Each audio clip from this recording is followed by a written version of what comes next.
everybody. This is Dr. Melissa Leedy Hi. and Tiffany Turner-Coats, board certified coach.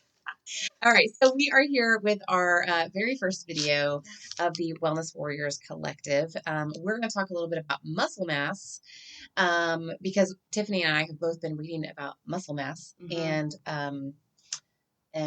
sarcopenia, which is the loss of muscle mass as you age. Right, which we all experience. But I think there's a lot of misconceptions about muscle mass. I mean, especially in women, there's a correlation between muscle mass and bulking up or, so we thought it would be a good topic to kind of cover and explain a little bit of. Yeah. So, because I've been on this like little personal research project of reading about muscle mass and aging and the prevention of osteoporosis and just longevity, and doing a lot of listening to podcasts, which I love. So, and Tiffany, as a personal trainer, has been in this realm for a long time. So, yeah. So what do you want to say? Well, I mean, being in the, wellness arena and, kind of understanding the importance of muscle mass and realizing that, it's not super clear. It's one of those situations where there's so much information. But I mean, it is super important to just like overall body functionality to maintain your muscle mass and to keep building upon that and, incorporate strength training a couple of days a week, because it affects literally everything. And I don't think people realize that. I think there's just that association with like, oh, well, it's just my bone health, whatever, that can't be that big of a deal, but it really affects every aspect of your health. So when you say it affects every aspect of your health, what do you mean? So, I mean, it can affect blood pressure. It can affect your normal daily, like bodily functions. I mean, just as much as like, as you get older, it's more difficult to do things. You're more apt to injuries potentially. I mean, because of the bone decay that happens naturally in us, and something as like small as a sneeze could cause a fracture.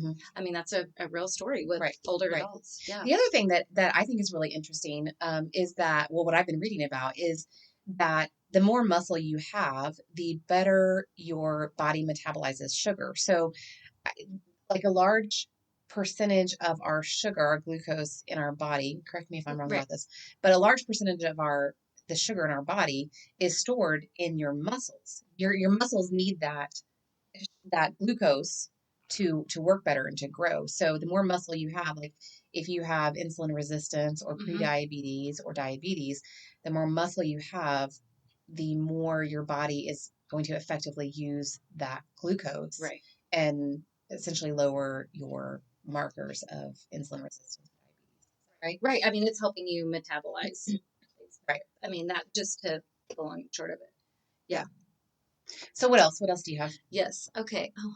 Well, okay. I have a question. Yeah. So when you're talking about strength training, like what kind of strength training are you talking about? Like, are we talking about body weight, resistance bands? Do you have to lift like 40 pounds over your head strength training? Right. I think that's kind of where one of the bigger misconceptions is. Strength training, doesn't mean that you're just, all of a sudden becoming a bodybuilder. I mean, it could be something that you're doing, 10-pound weights, but it's just the, it's, I can't think of the terminology for it now. I'm drawing a blank.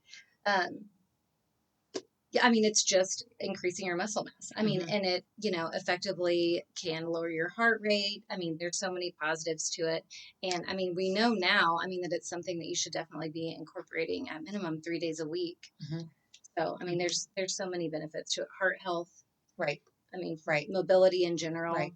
And I think there's also a misconception that as you age, that you're just automatically going to be losing muscle mass.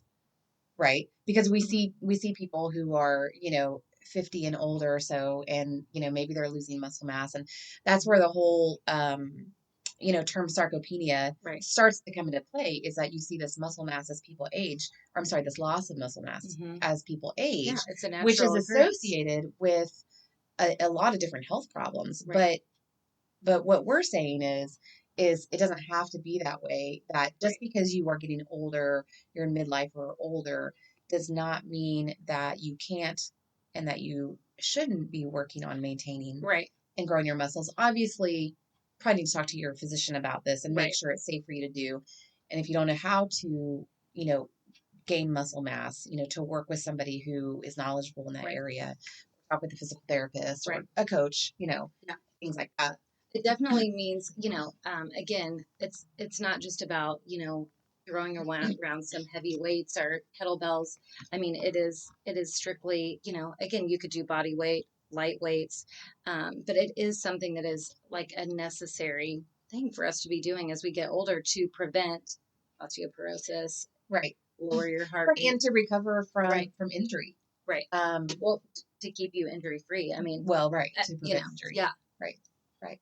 So the other thing is like for one of my areas that I work a lot around is chronic pain and illness. And, even in that realm, learning how to move effectively, and to gain some muscle and gain some flexibility and have that. It's really hard for people who have chronic pain and illness because it hurts. Like if you haven't moved your body, if your joints haven't moved, if there's no lubrication, that type of stuff, it hurts to move your body. So I think that even for that population, that's something to think about and talk with the physical therapist about.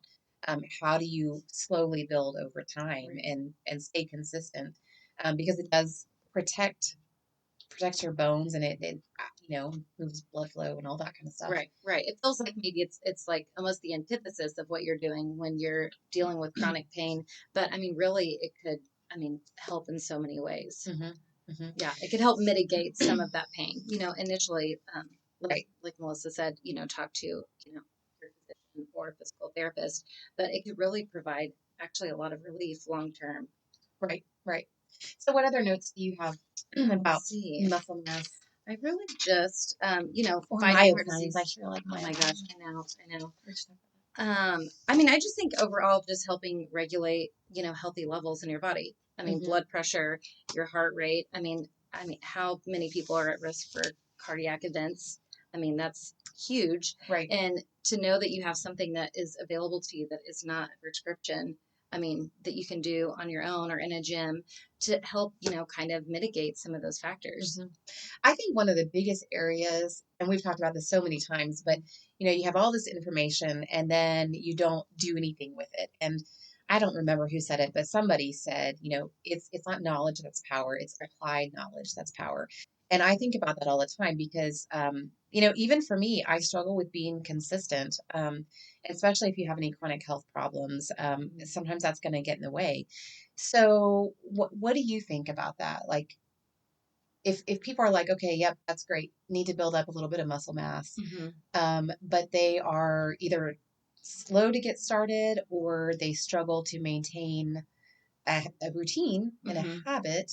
Right. What are your thoughts on Well, that? I think, starting out a little slow is fine, but I think for people who are just kind of getting into it, finding some accountability, whether that is a spouse or a friend, or, you're doing some kind of group training, because that seems to, kind of really get the cycle going in a positive way where, you're going to see some momentum there versus you just like, oh, I'm just going to kind of dip my toe in the water and see how it goes. I mean, we know how that typically goes. Right. Slow or not at all.